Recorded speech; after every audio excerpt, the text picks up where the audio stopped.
is the best political philosophy to bring the most amount of good and help the most amount of people out of poverty throughout human history. Conservatism, capitalism did it, nothing else ever did. And Christianity, the Judeo-Christian ethic that created the West as we know it, and every single freedom that you believe in, from civil rights, women's rights, children's rights, to free speech, to defending the just, to bring justice to the poor, defending the downtrodden, giving equality. All of those ideas did not come from some sort of out-of-the-blue Greek technology or philosophy, did not come from some sort of Chinese insight in Buddhist construct, didn't come from any kind of Hindu thoughts or Islamic thoughts. All of those had elements of things that were interesting, and some of them were moral. But the ideas that have generated and driven the West to create the freest nation and peoples in human history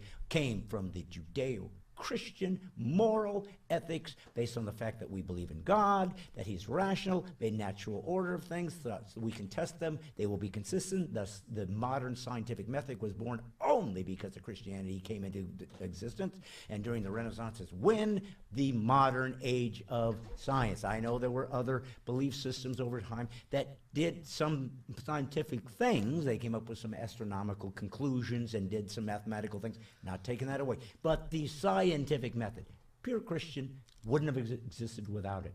So that's what this podcast is about. But most importantly, it's about finding a way to take these ideas and not only talk about them and inspire you, but hopefully be able to take it in the marketplace and change your culture for the best and defend this nation and its greatness. But I told you that it starts with comedy. That's what got me here. That's what God used to get me this far down the road. So I always want to use that. And just so you know why we will be doing a campaign for a more robust income source to allow us to do unique things, I'm up against a lot of folks that have got a lot of money that can edit and do amazing videos and so forth. I want to do them too. And I have to write them and direct them and produce them and act in them and do everything else. And that's fine until God brings more folks in to help me, so be it. But in the meantime, I have tried over the years to make some sketches and experiment. And so I want to give you just an example of one of those I did a few years ago, but it gives you an example of what can be done in the future. Humorous ways to address cultural issues, sometimes in a deep way, in a philosophically foundational way, and other times just for the fun of it. And this one happens to be just for the fun of it. It's kind of making fun of the home shopping network. So this was just an experiment, but I want you to see what we want to do in the future in a much more robust way, but always with an underlying idea of how great America is, how true God is, and how amazing the values of the Judeo-Christian and or conservative ideas have been to human flourishing. So let me give you a lot of little fun, and then we will have a special guest. I'll be interviewing Rick Green, our constitutional expert, will be coming to us soon. But right now, enjoy this little sketch I did about the Home Shopping Network. Wyatt, if you can, find the button and push it. I knew it. I knew it. Here we go.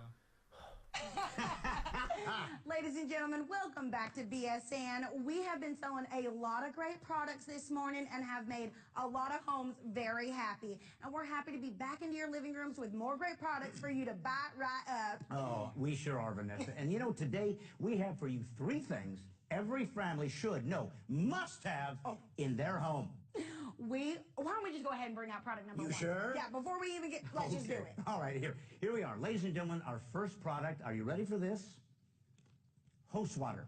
Oh, I love this stuff. I got to be honest, I don't normally share personal things, but I've had a dehydration problem for years. And now, with hose water, I cannot leave the house without it. You may have heard of hose water before, but never like this. It is now being sold in mobile bottles. That's right. You know, there's an interesting factoid. The discovery of this product was actually stumbled upon, Vanessa, by mistake. Is that right? That's right. See, a man saw his dog in the front lawn drinking hose water, and he thought, well, if it's good enough for Gadget, maybe it's good enough for me. He took a sip and, well, bang! I can tell you that man is now 64 years old. I know you did not just say 64. I said it. That's right. And guess what? He's thriving. Of course he is. You know what? Let's just take a sip. Are you serious? I want to try it. All right, you're going to be going nutsy. Watch.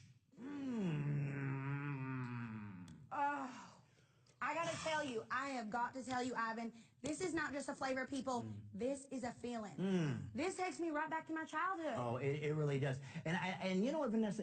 I think it's how it's processed that makes it have that unique flavor. Well, you know what, Ivan? Why don't you tell people how it's processed? Because I'm telling you right now, Americans are not dumb. No. We want to know what goes into these amazing products so that we know exactly what we are doing with our hard-earned dollars in this USA. And please tell me, is it American-made? Oh, it's American-made and nothing but American-made. bless. Let me tell you something. Host takes its production very, very seriously, and I'm going to tell you why. I believe it's NASA technology. It uses a filter through a sleek latex tube fitted with a bronze spout directly into the bottles. Wow, I know nothing about that, but can I just say, it's refreshing. It really is. And you know, over here on set, we love Host Water, but I hate to tell you this, we got to move on, Vanessa. There's so much more to sell. You are so right. Let's move on to our next product. Okay.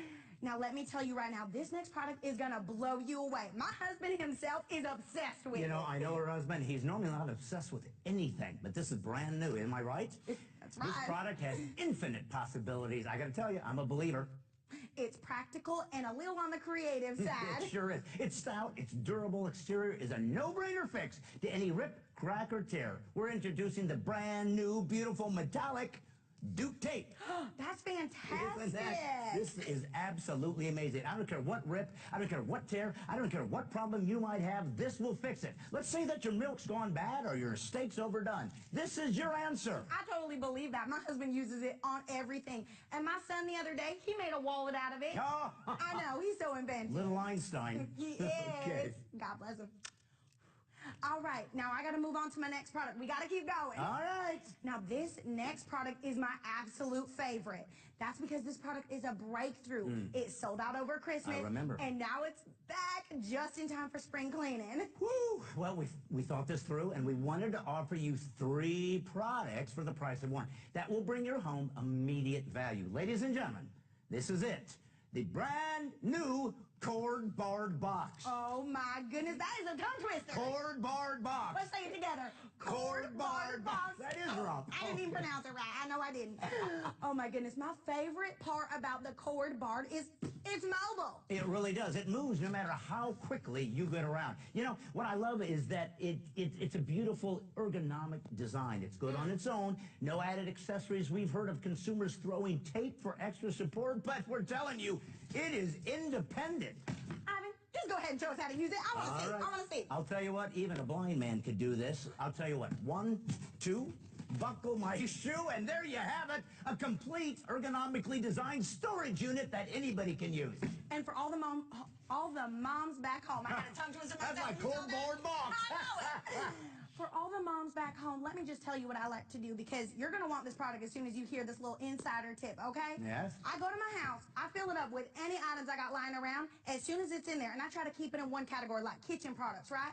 I throw it in there, I just take a Sharpie, write the label right there on the side. I'll never open this box again because I know what it is. I know what it is. Am I right? You're brilliant. You know, this sounds like a perfect product if you're moving homes. You are a genius. No, seriously, Ivan, you're a genius. I was moving homes last week, and you know what I was using? Buckets and barrels. I didn't even think about this. I should have had some cord bar. Oh, my goodness. Well, that's what the cord bar box is there, to take care of those anxieties. That is completely the truth. And can I just say, my kids like this thing more than they like their toys. I'm like, why am I spending hundreds of dollars when I could have had this? I get it 100%. You know, I got to tell you something. We really want to show you one last feature. It's one of the favorite parts. I know that you know how sleek it is. That's obvious. But listen, you can slide it from here to there with very little work on your rotator cuff. So if you're a senior out there, this is going to work perfectly just for you. It's sophisticated at its finest. And believe, I think we have a call. Is that a call? It's from Laura in Washington. Hi, Laura. Hi, Laura. Hi. So I just want to say, first off, thank you guys. You have just revolutionized my world. That's why we're here, dear. You see, I'm a little homemaker, just a mom trying to make it in this world. And my day-to-day life just gets so stress-filled. It's just so anxiety-ridden. Well, not anymore, sweetheart. Yeah, isn't that the truth? Laura, God bless you. God bless you. God bless you. Bless you and your work. Oh, you're right. Bless your heart. You know what? Can we do something special? Can What's we that? send her the travel kit? I think we should. Oh my God! I'm gonna ring the bell for a sale. It's coming right to you. You're getting that travel size. Oh, my You know goodness. what? This has been such a great episode. And can I just say, here at BSN, we like to think of, you know, the best way to package our products. Right. We're going to show you. Let's show them right now. Okay. So you're gonna get the hose water. One. Yes. You're gonna get the hose water. Hose water. Let's Yep, bring that let's up. go- And Ooh, notice let's it show will again. fit perfectly. Yep. And you're gonna get the Duke tape. Why don't you go ahead and show them that? Duke tape, And right show there. them what is being sent in. This is perfect. Here we go. 1, 2, and 3. Your cord barred box. And now it's going to be shipped in the deluxe family size. family model cord barred box. I think the baby Jesus might have come in one of these. Oh, I completely believe that. I believe that. You know what? I'm so excited. Can I just say, this is going to be easier. We're going to let you know the cost because I know that's what everybody wants to know back home. How much does it cost? I'll tell you. It's going to be 5 simple payments. It's going to be 5 simple payments of $99.99. I know that sounds like a lot. Y'all are working very hard for your money, but let me explain to you why. Actually, I'm going to have Ivan. Ivan, explain to them why it's not that much money. Listen, $99.99 really is nothing because it's less than $100. And if you use a credit card, it's not even real money. They just take it out of this plastic, and it's like it never was there in the first place. It's like free. I couldn't agree more. It's as simple as that. If you can't afford it right now on our telephone number that we got going on at the bottom of the screen, that's okay. You know what, y'all? You can go to our website. Yep. It's www.ibuyBS.com. You're going to go to our site. You're going to select this kit, and it's only going on for a couple weeks, so you need to get on it right now. I would hurry because it's going to sell out. I couldn't agree more. Well, this has been so much fun. It has been a lot of fun. He's a Hey, hoot Tony. hat. You are.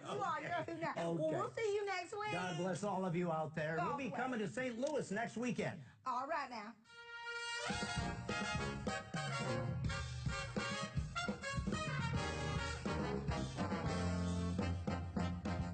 So what do you think?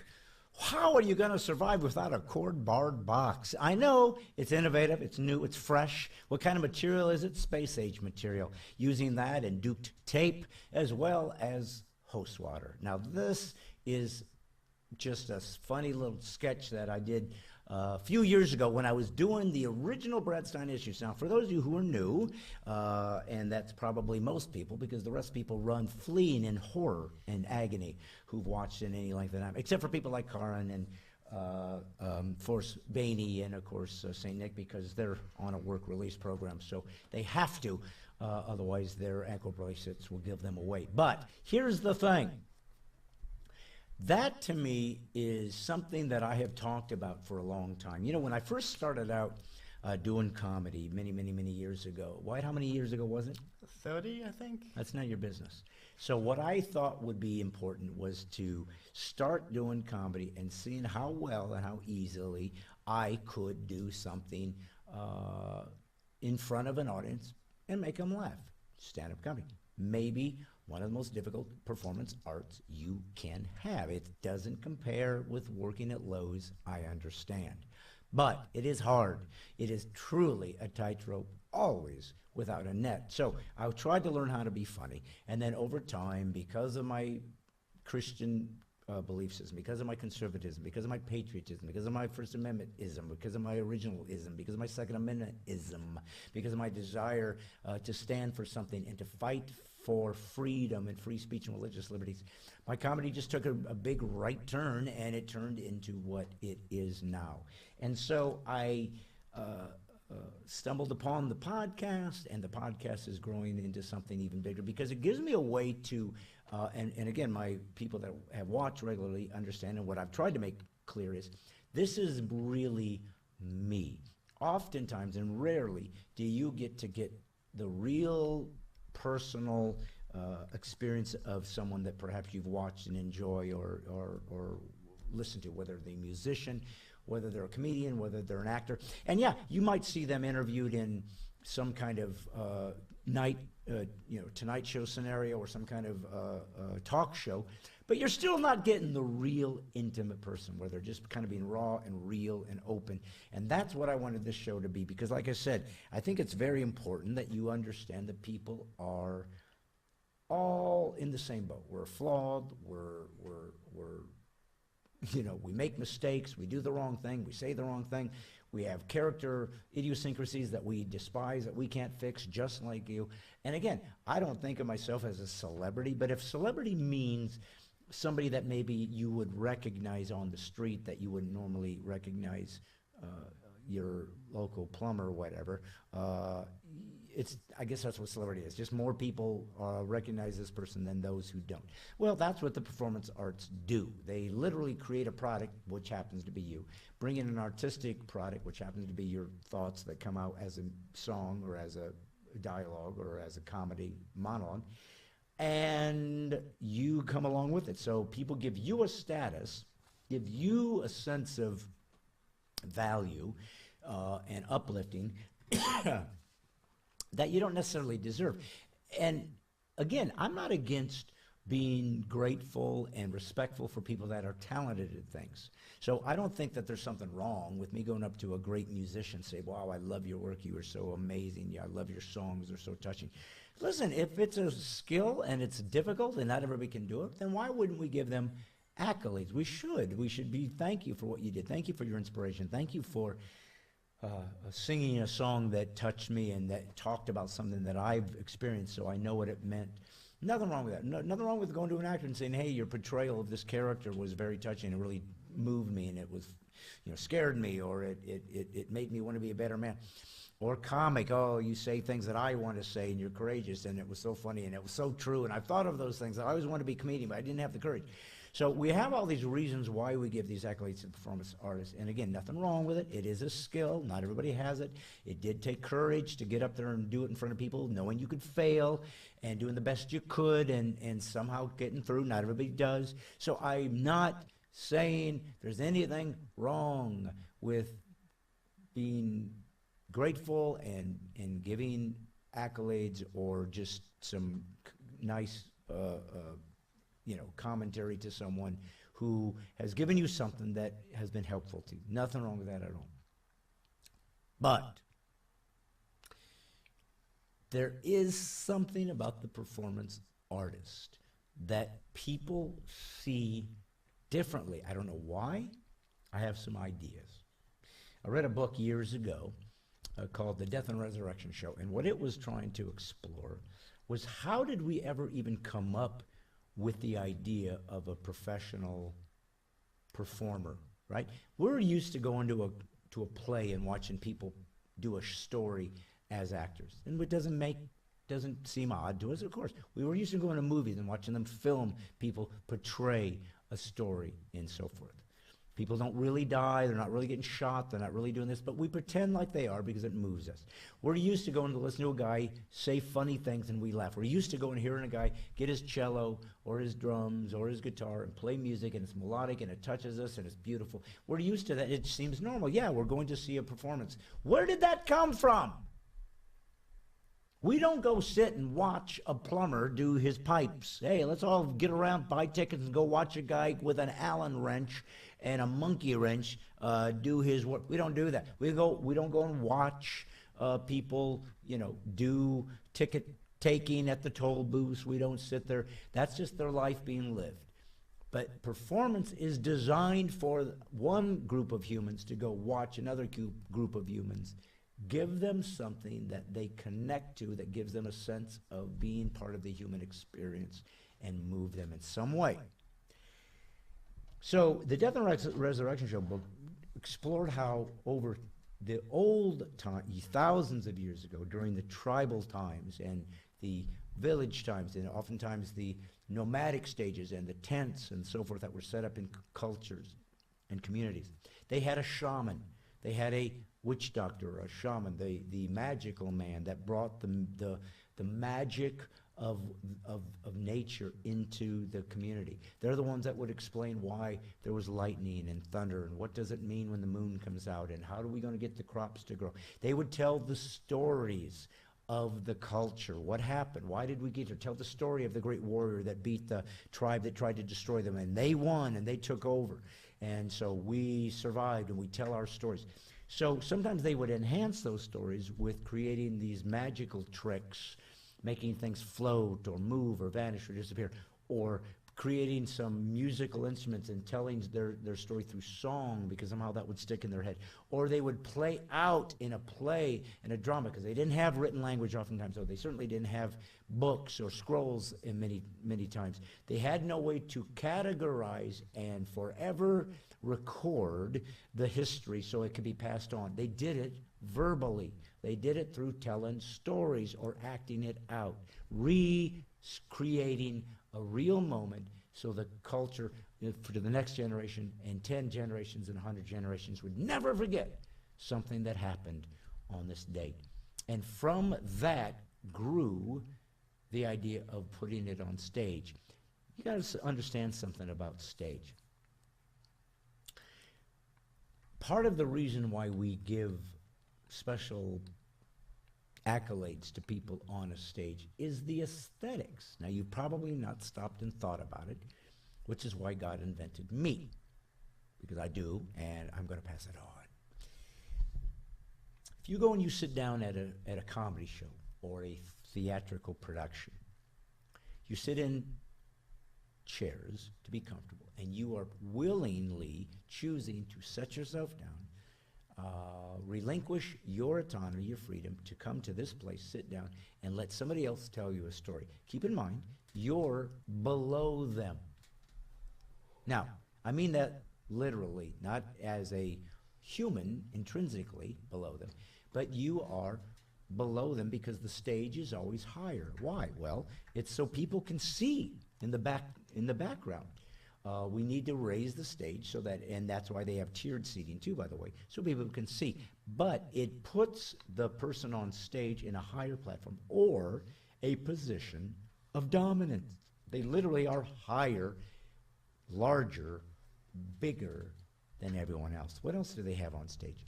Lights, special lights, brighter lights than you have in the venue you're sitting in. As a matter of fact, they oftentimes do what they call kill the house.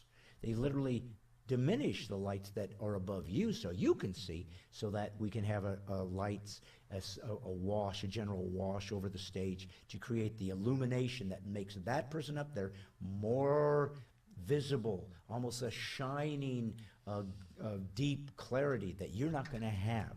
They get it because they are on stage and illuminated. Sometimes they get a follow spot, especially if it's a performer. So they get a beam of light that just blows them away. Everything is black behind them, and they glow almost supernaturally, so that you get this essence, this almost transcendent, angelic glitter that exudes from the person to make them more unique than you.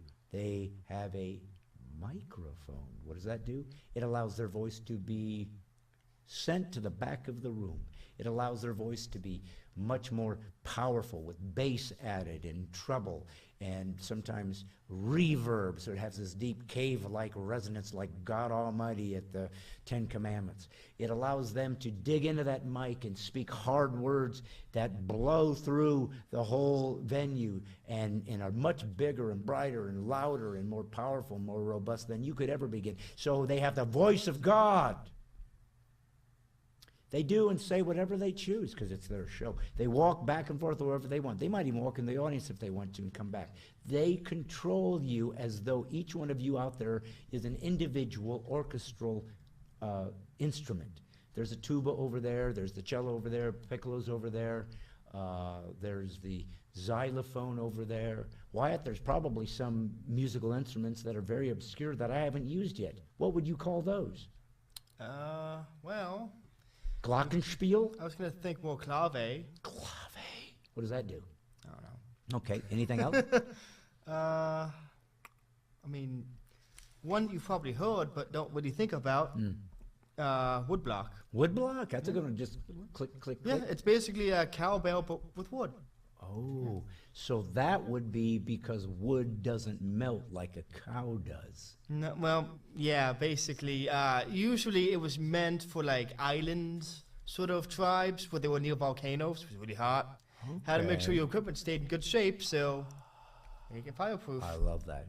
Cowbell. So And everybody knows that wood is less flammable than a cow. yes. Yeah, exactly. It's basic knowledge. And you know why? Because wood can't run away. That's exactly what I thought. Cows can run away. They can. You But, know, and it's all, and all God had to do was give trees hooves, and perhaps they could have. But he didn't. He chose not to. He gave them roots. They're stuck. They can't get away. Yep, and then you've got your more technical ones, like the theremin. Oh, yeah, the theremin. That's a beautiful Nobody instrument. remembers the theremin. Well, yeah, they did if they've ever heard Good Vibrations by the Beach Boys. Fair enough. It's a good song. They did if they ever listened to horror movies. They may know what it sounds like, but that does not mean they know what it is. That's true. What is it? It is an instrument consisting of two metal rods that instead of you touching it to play it, you wave your hands around those rods, which messes with the electromagnetic fields surrounding them, creating pitch. Wow. That's cool. Who invented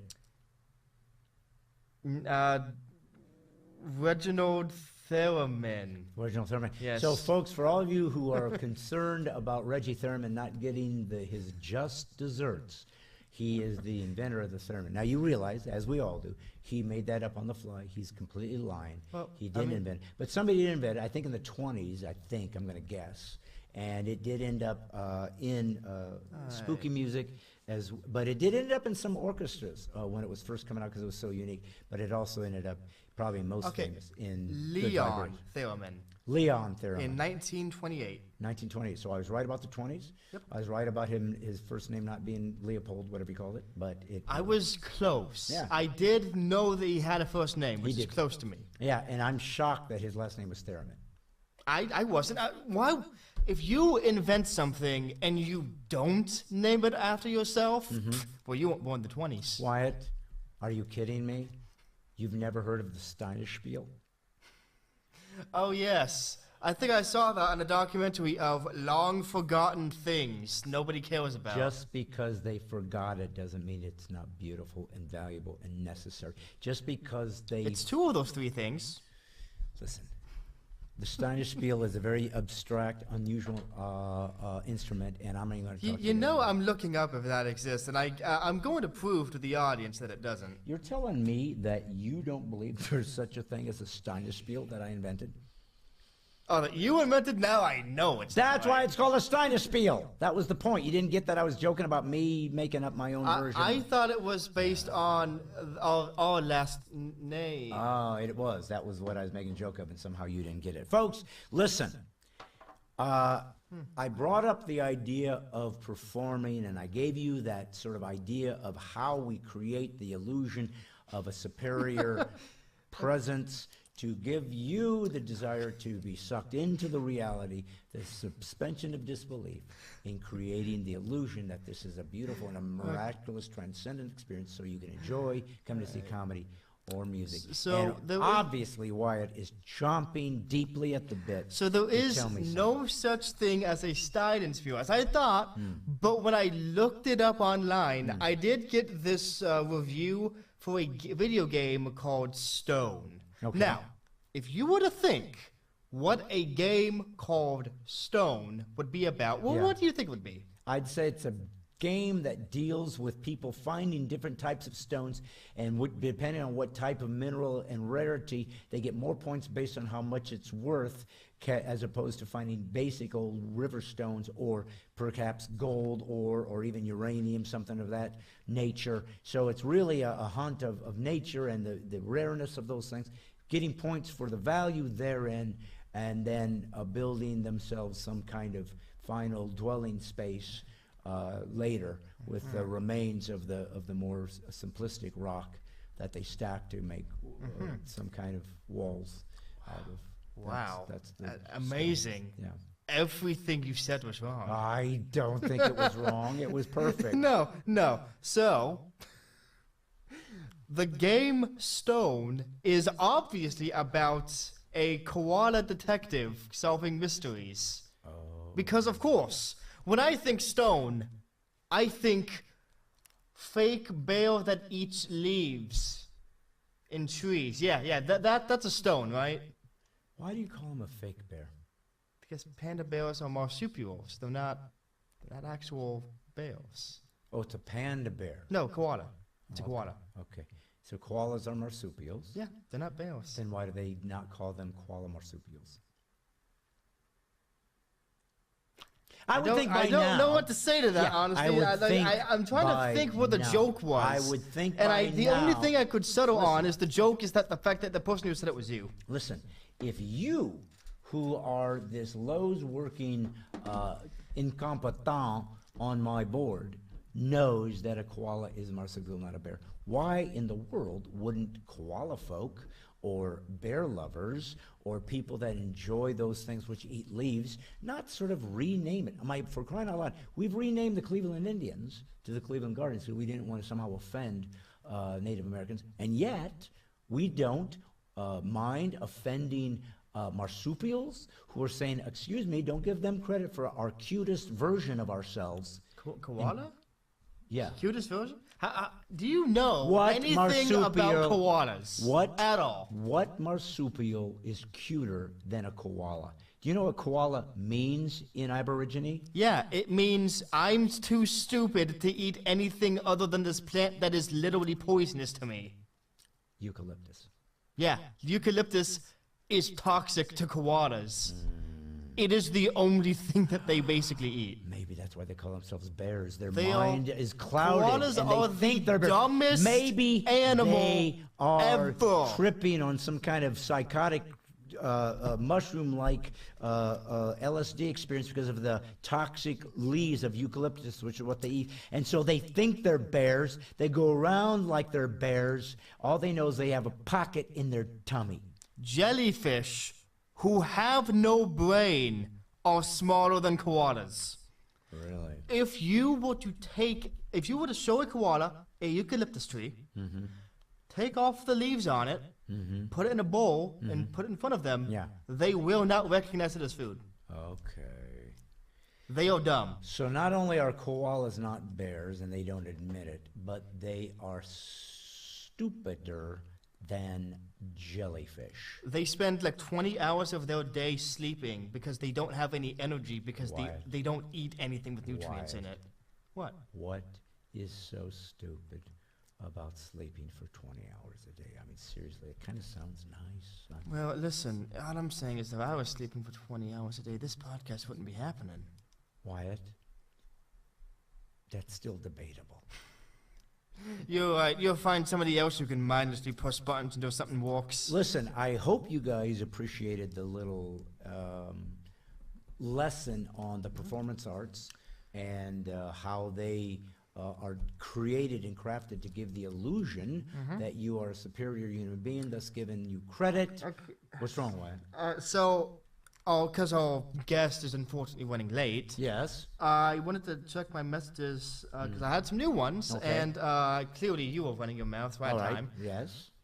Somehow our guest managed to misspell the time. Now that, in and of itself, that's fine. Some of the numbers are close together. I can see that. Yes. The man misspelled the time with an emoji. Okay. How do you do? Now, how do you confuse an emoji for a number? Here's a more important. They're not the here's same something that's crucial. thing. He's there. Yes, he is there. But let's go back to the important thing. How do you mess up that badly? I don't know. With typing. It would be like if I was trying to type in the name of a program I want and I accidentally... Wyatt, are you literally making fun of our guest before he gets on? Yes, because he can't hear me and therefore can't do anything about Well, it. listen, he can because he's got a lot of guns. Folks, is he ready to roll? Yes. I want to say welcome as soon as we can. Here is the big roll of the dice. We're about to bring on our guest, and this normally means 5 minutes of I can't hear you, can you hear me? Well, before you roll those dice, maybe you want to load them by making sure your audio is on your computer first. Okay, let's see if it's on, and then we have to turn this one off. Okay. Well, listen, folks. I don't know if this is something that we can do, Wyatt, but what I'm going to do is I'm going to let the people know. Is this being, what I'm doing right now is recorded. Is it possible to take what I'm doing right now, that's being recorded, and clip it out and put it somewhere else if I needed you to put it in front of something like let's say one of my clips. If I said, I want you to clip this next minute right now that I'm talking, pull it out and stick it in front of one of my clips for next week. Can you do that? Yeah. Okay.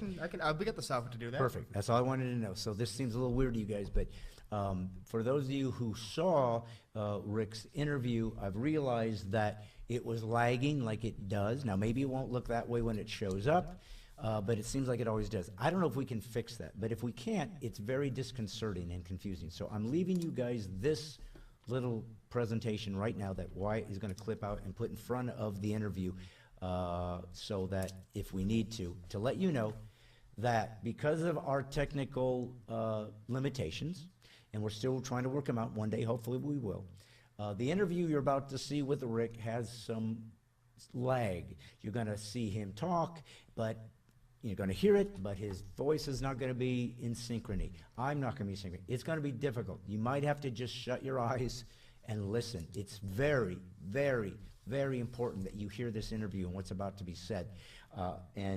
So if you find that the lips aren't syncing, don't complain. I'm warning you now. Don't worry. Just listen, and then be prepared to go and donate and protect and help Rick and Patriot Academy and be part of that, because this is how to defend America. So I wanted to leave that little caveat before we started this interview with Rick Green. So don't turn it off. Don't get confused. Don't make complaints. Just listen and appreciate what we are here to say. So, check. Can you hear me, Rick Green? I hear and see you. You do? Good. Okay. Now, Wyatt, he's coming through here. So do I still wear this? You can. Okay, good. It's set up that you can. Is this off? Yes, both of them mics are off. Okay. I'm getting, as usual, echo. I'm saying it, and then it's coming back. Okay, So are you hearing it out when you speak it, and then you're hearing it in your headphones? Or was it Let's see, in maybe your if I headphones? switch over to a headphone. It's in my, yeah, it's in my headphone. So you're hearing it in your headphones twice. No. I say no, and then it says no. That has been like that since day one. It is because of the street. Okay, well, how come he's not on my screen?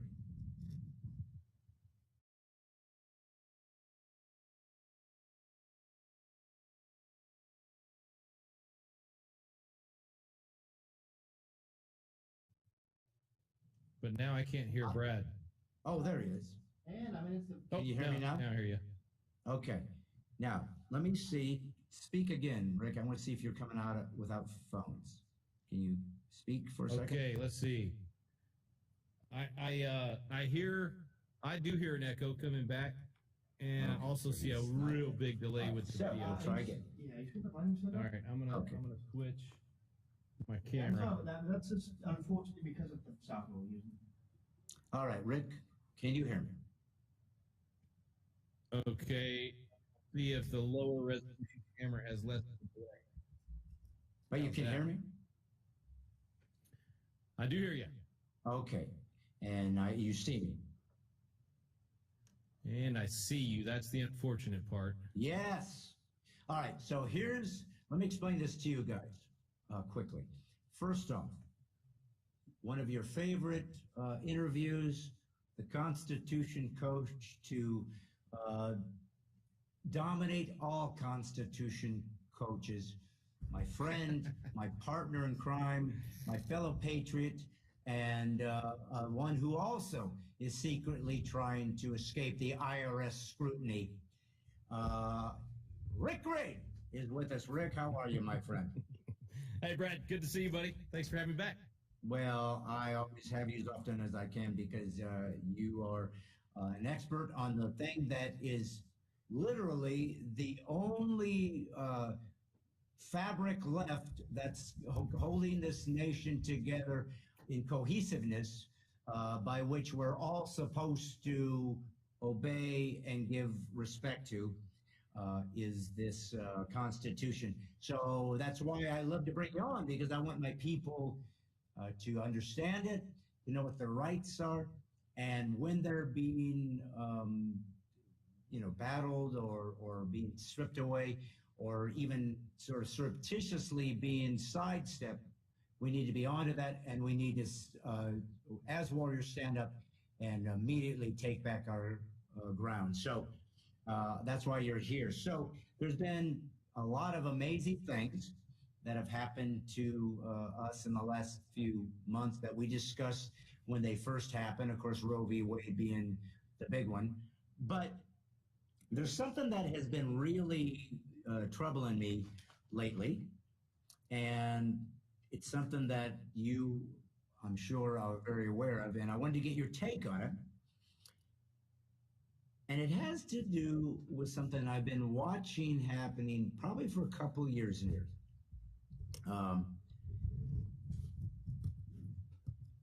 If you are given a right to defend yourself against a totalitarian government or just a criminal, and you begin to create the awareness to other people that your rights are being violated, and you begin to create opportunities to defend yourself against people that want to steal your freedoms and your rights, that would seem like a logical conclusion. I'm being attacked. I'm now preparing the way to defend myself. Okay? And what if the rules of your country, the Bill of Rights, literally gave you the right to not only speak freely and be able to hold on to those free rights, but to arm yourself and defend yourself if people came to attack you physically? And of course, we bring up the government because that's what the Second Amendment initially was trying to defend ourselves from, was a despotic leader. But what if, in the process of you simply saying, hey, I want to defend myself, people in power who have more power than you, have more guns than you, have more ability to attack and destroy you, clearly, because they have access to all the technology and your cell phones and everything this and that. What if they began to, little by little, put out into the atmosphere that certain flags, certain references to historical images that were used to encourage patriotism and defending your freedom? What if a group began to prepare the culture with saying, if you see certain flags or certain philosophical explorations of people wanting to defend themselves, you need to be leery, because what this really is people creating a domestic terrorist organization. So when you go to defend yourself against these people, they can say, see, I told you, they're trying to kill us, and we're just the government trying to keep the peace. That's what's happening. Yep. In America. Now, why? I want you to put up the leaked video or something that the FBI, the Federal Bureau, has actually put out to say, here's some recognition of what would be probably a white nationalist, white supremacist, domestic terrorist. And one of those, of the many things that they bring up, is the Gadsden flag, for example. They now claim that that is a domestic terrorist symbol. The Gadsden flag has been around, I think, was a derivative of something that Franklin had created, and was even used in a place we've been, Bunker Hill, with Colonel William Prescott, which is, again, people you know, in the very revolutionary time period when American patriots said we need to defend ourselves against the totalitarian government of Britain trying to come in and control us. That is now considered domestic terrorism. Now, I know that was an extremely long setup, but I wanted to get your take on if you've observed this, and I know you have. And what does it mean to those of us who deeply care about freedom, free speech, our right to keep and bear arms, to create militias, and to defend ourselves if the government ever uses any government, I don't even know what institution, any kind of government system or group to begin to whittle away our rights, and most importantly, our rights to defend ourselves, which is the entire purpose of the Second Amendment. Now, you can take that off, Wyatt. So I wanted to set that up, and instead of doing an interview with you, I wanted to say this is happening, and I wanted to get not only your thoughts on this and your take on it, but how do we go about negotiating the fact that many of the symbols that would have normally been used patriotically are being prepared to be used as something that you need to be aware of to fight against because we're actually terrorists. I'm going to give you the floor and give me your thoughts. Yeah, I'm just looking up a part I want to share in a second out of our course, Biblical Citizenship in Modern America, because it addresses so much of this. Brad, what you're describing is exactly what's happening in our country. It's without a doubt. This is exactly what we're dealing with. They are smart. They are savvy, shrewd. They've done exactly what you described. They set up the definition to be able to project on the patriots, project on the people that actually love their country, love the Constitution, love the flag, and the flags of the American Revolution. Those of us who love these things because those are American values, they redefine that as a domestic terrorist. And this is the danger of having people running our country, running our bureaucracies, running our agencies that don't love American values. So when you put people in charge that no longer love the very system they are charged with defending, they are, of course, doing everything they can to radically transform the American system of government and the American value system. It's exactly what Barack Obama said in 2008. We're going to radically transform America. They've done it. And now they've taken the very tools that we need to be able to use to defend those values and turned them on, made those things a bad thing. For us to even use the word patriot, for us to stand up and say we love the Constitution, for us to say that parents are the decision makers. All of these things are now triggers for them. They've essentially defined those things as you must be a domestic terrorist. It's incredibly dangerous, man. Like, what do we rally around? Used to be you rally around the flag. Now the flag itself is somehow a symbol of racism and domestic terrorism and potential, crazies. And it all goes back to January 6th, man. They set this up as their Rorschach fire. This was the moment in time. We knew it when it was happening. As soon as it happened, we knew they're going to use this to label anyone that's a patriot as someone that's trying to overthrow the government and do all these violent things, despite the fact that 99.9% of the people there that day on January 6th were peaceful, were singing hymns, had no desire to overthrow anything. No one that I know or have ever talked to ever even used the words reverse the election or overturn the election. Nobody was trying to do that. We were all simply trying to follow the constitutional process of verifying the election. And they took that very process that they had used just 4 years before and 12 years before when Republicans won elections to object to electors, to do the constitutional process. So it's a scam, man. The whole thing is a scam. And that's exactly what's happening to President Trump. This whole raid on his home is all an outgrowth of that very process. So let me just read to you real quick. This is in week 2 of biblical citizenship in modern America. Let me just show you that. That's our course. Hundreds of thousands of people going through it. Everybody watching needs to go through this. And so this is how on point this course is. So we did this a year ago. We put this together. No, wait, a year. This would have been before January 6th. We did in December of 2020. And of course, as you know, Constitutional Live we've been doing for more than a decade, but this biblical citizenship version.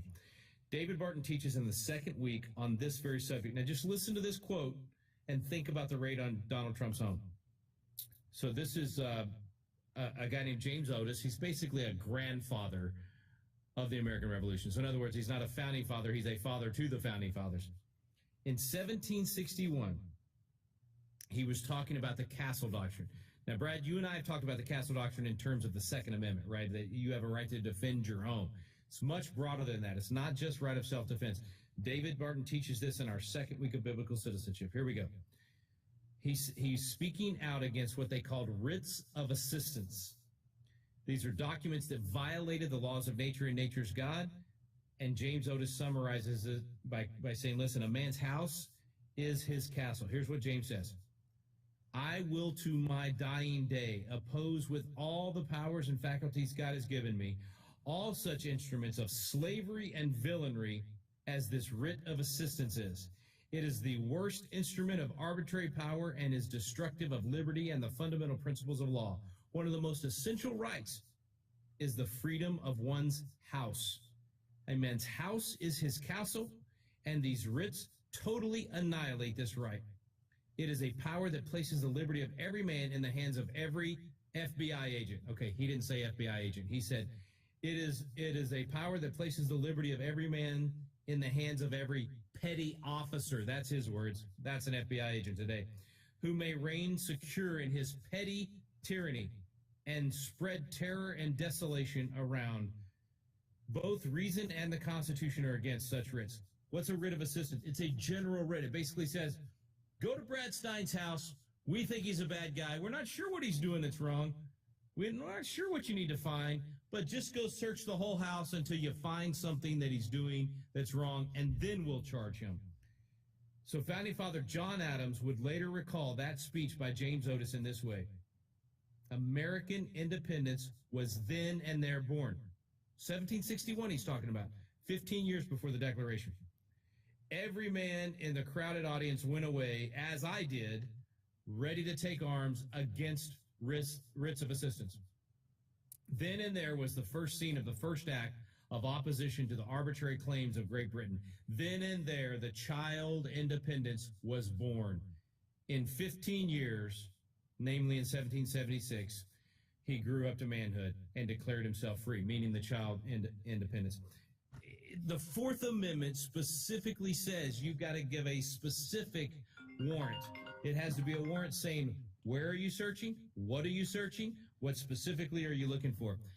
Brad, we're violating the Fourth Amendment and we're back to writs of assistance. And the idea that we would be willing to have Constitution classes, to gather and have our right of assembly, to learn these things, to teach these things, and that's somehow now going to be domestic terrorism. That's where we're headed, brother. That's where we are. It's what they're doing to Donald Trump. They've been doing it to people like you and me for a long time. It's time to disband the entire FBI. It's time to get rid of these alphabet soup federal law enforcement agencies that are being weaponized against anybody that's a political enemy of the party in power. How? How do you end the power of those who have it? Once it's been given away, they're not giving it back. That's certainly human nature and politically proven throughout history in every nation on earth. And that is the danger. Yeah, that once you cross this Rubicon, you can't come back. Can't come back. Well, how would you? We've already ceded ground to people who are our arm you. So I think that's why we have such a short window to respond. And when I say short, man, I know this is going to sound shallow. I'm not saying just wait, the red tsunami's coming, we're going to win so big in 2022 it'll turn around. What I am saying is that elections and the 2022 election, it is critical. It's absolutely essential that the Republicans win the Congress and that the leadership of the Republicans has the cojones, the intestinal fortitude, the constitutional balls to actually do what needs to be done, which is not just an investigation of the FBI, but immediate legislation to essentially put them on hold and say, until we review you and decide whether or not you can stay in it. It's got to be that big. Yeah. And frankly, as I've told you before, Brett, show me in the Constitution where the FBI is even authorized. It's not. All the things they're doing should be done by the state law enforcement agencies, not federal. Well, and, I don't want to be a pessimist, but show me in the last 10 years, 20 years, any glimmer of expectation that when Republicans are put in a position of power to check and balance and put back into place the original intent of the Constitution, especially in these specific concepts that have destroyed our freedoms and really recreated America and made us much, much, much less free. Show me any time that we should have any confidence that they're going to do that, because I don't see it. Yeah. And I have not seen it in Congress. I can point to 3 examples outside of Congress that will hopefully give Congress the balls to do it. Please do. One, the big one is Ron DeSantis. The fact that he has been willing to push back on these things, that he has been willing to say no. And the question is, will Florida take the step that the Attorney General of Missouri has essentially taken and saying, we're not going to work with the FBI if they're doing these things. We're literally going to prevent the FBI from operating in our jurisdiction. Now, he hasn't yet said that. He's basically said they have to go through us and we have to approve their operations. And if they are doing this kind of stuff, we're not going to work with them. And they can do that because they're taking on the state's rights and their state constitution, or are they sort of trumping what they consider an unconstitutional act, and they are taking their state sovereignty to defend against that? What is the principle they're using to be able to keep the FBI from just doing whatever they want to? Yeah, that what you just said, and county sovereignty as well. And that's the third example I was going to give, is there's sheriffs that are now stepping up and saying, FBI, you're not going to operate in our county. Not if you're doing those things. And they have that right based on what? Where did they get their authority to keep the FBI from moving within their community? Well, that the supremacy clause only applies, the supremacy clause in the Constitution only applies when they are following the laws of the Constitution and of the land. And so then you end up with a fight over, are they following those laws or not, and who gets to decide the answer to that question.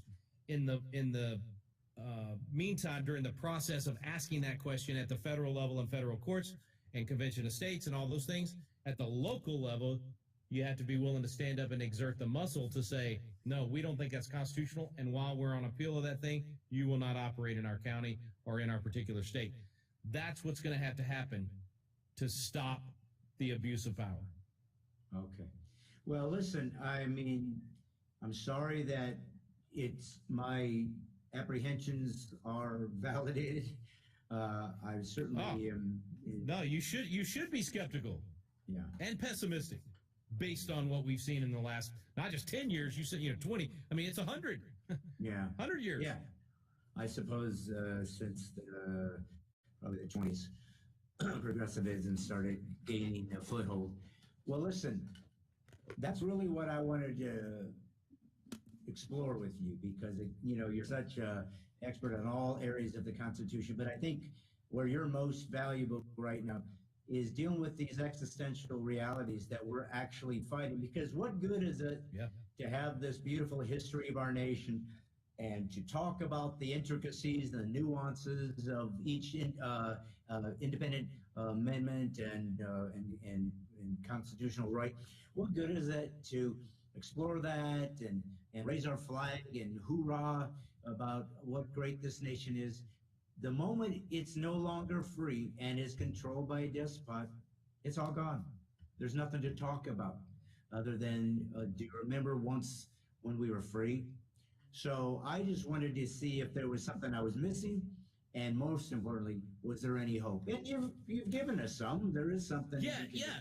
But let me say, Brad, there's always been abuse of power. There's always been abuse of the system, the FBI. I mean, let's not forget they sent a letter to MLK trying to get him to commit suicide.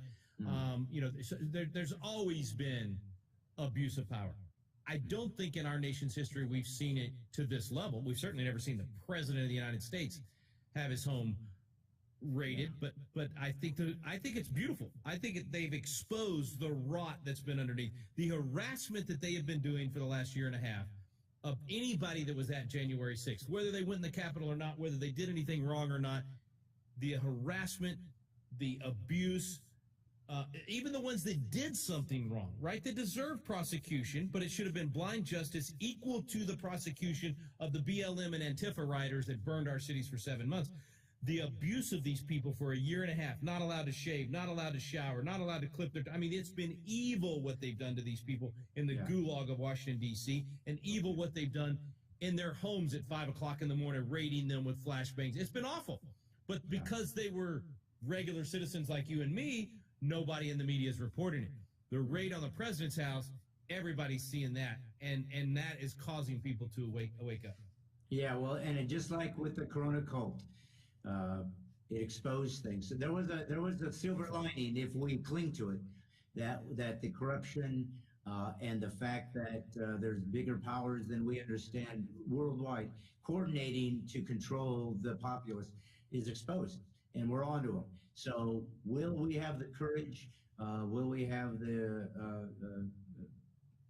discipline, the commitment, and the willingness to pay the price, whatever it might be, to defend this nation and our freedoms? Remains to be seen. I know guys like you and I have stood up to say we're going to and prepared to, but nevertheless, if the moment comes when the hammer's struck and we move forward, we're not really sure how that will play out or how we would go about being that. And it's the last thing we want to do. We want to be able to do this civilly. We want to be able to do this legally. We want to be able to do this as Americans who, even if we disagree, say clearly we should at least be on the side of freedom and equality and keeping the union one. If we can't even agree on that, then the country doesn't really even exist anyways. We have to choose a side and see how we're going to move forward. That's right. But it's not going to work like this, where we have two diametrically opposed visions and understandings of who we are. If that's broken, we're in war, and we're going to have to finish it one way or the other. Yeah, let me just say this, my final thoughts. Everybody, as always, don't forget, this is going to take hard work. This is not going to be easy. You have to put in the effort and the time, and you have to study, and it's boring stuff sometimes. You cannot be upset about constitutional rights being violated if you don't even know them. So you have to study. So you got to get into these courses. You got to have the head knowledge first. Secondly, you can't be violent. I mean, this is a bait situation. They are baiting you into violence. They want some patriots to stand up and do some violent thing so that they can crack the hammer down. That's what they want right now. So we have to be wise as serpents, harmless as doves. We have to be shrewd. We have to be wise, discerning, all of those things, because otherwise we're going to play right into their hands and give them what they need to have complete tyranny on everybody. So be smart, do your homework, study, and be in it for the long haul, and realize it's going to get worse before it gets better. But if we do the right things, if we implement these things, there's been ugly times in the past. We can turn this around. Don't give up yet. Now, if the people don't respond and we don't do the hard work and the homework and we do stupid stuff, we're going to lose America. It's going to be over. But if we do the right stuff, we've got a chance to save this thing. Well, so, and here we are. We're still creating the clarion call and trying to do the best we can. So, and you are that way. Listen, great news since we went on our tour. Looks like more and more things have happened for you to be able to build your university, Patriot Academy, an actual brick and mortar. Do you have any quick synopsis on where that's going and how my viewers who might want to participate, whether sending their Yeah. kids or just financially, to building these institutions so we can educate and defend and prepare the next generation of Americans. Anything you want to leave with them so they can join you in this fight? Yeah, and if they haven't heard of this before, it's this simple. The walls are crumbling. The American culture is crumbling right before us. And we have a choice. We can pick up the pieces of that rubble and we can rebuild, or we can give up and go hide somewhere. I refuse to give up and go hide somewhere. So we're rebuilding. And this campus that you're talking about, we're rebuilding as a place where people can come in for 1 week at a time and get incredible training on the Constitution, on defending their family, on how to be legislators and how to influence legislation. It's going to be an amazing, amazing week. But also for young people to come spend a full year with us and get trained to be leaders in every area of the culture. That's the long term. 10 years from now, we got to be able to lead whatever the situation is. If the nation splits apart, we got to be able to lead whatever parts of the nation that we're going to hold on to. If we save the whole nation, we got to be able to send leaders back for every community across the country. So that's the Patriot Academy campus. It's a great opportunity for people to be a part of this. PatriotAcademy.com. It takes money to do this. Go sponsor a brick, make a donation, and then start planning your opportunity to come. And by the way, Brad, at the Leadership Congress a couple of weeks ago, dude, you were such a hit, man. I mean, the kids are still talking about it. The coaches are still talking about it. The military veterans are still talking about it. Everybody loved it. It was powerful. You were on fire. Thank you for being a part of it. Well, I can't tell you how much I appreciate your friendship, your courage, your inspiration you've given me, and to know that there are millions, Rick, there are, of Americans who are ready to fight. Just give us marching orders and give us the training so we know how to do it. That's where we're at. But God bless you, brother. Amen. We've just begun to fight. All right. Thanks Amen, so much, brother. Amen. All right, buddy. Little John Paul Jones there. I'm with you, man. God bless you. All right. God bless you. Well, you can go ahead and let him go home. I'm sure he's hungry. Thank you for showing up on a Monday. Thank you, all the donors that I wanted to give accolades to. I should have done it more, and I should do it more, and I will. Thank you for all you guys that show up every Monday. Please share this. Please subscribe to my YouTube channel, Stine Has Issues. Please share this. Follow me on Facebook. Send this to your friends, however many you have. If you have 2, if you have 200, if you have 2,000, say you have to go subscribe to this man's YouTube channel. You have to follow him on Facebook. You have to show up to this podcast. I promise you, as God is my witness, I will fight for your freedoms, for your rights as a Christian, as a conservative, through and doing this comedy thing. But I need your help. Let's blow this thing up. Let's circumvent the algorithms and get hundreds and thousands of people to watch us every Monday. You guys have been an inspiration to me. And if you want to help and make this ministry, help this ministry grow as God leads you, we will give you a link and you can donate. It's tax deductible because it is, in fact, my ministry to America as I am entering the last third of my life. It's my legacy. God bless you for showing up. I hope you enjoyed it. I hope you will give as you feel led. Remember this. Remember it well. Fight, speak truth at all times. Never, ever be afraid to speak truth. You must stand for truth. It's the only thing we have. It's your warrior time. It's your turn to fight and to take whatever is necessary to keep freedom alive. PC free is liberty. And this is God's comic Brad Stine signing off. But don't worry, folks. It's not complicated. All I'm doing is putting the woke back to sleep. God bless you. See you next week.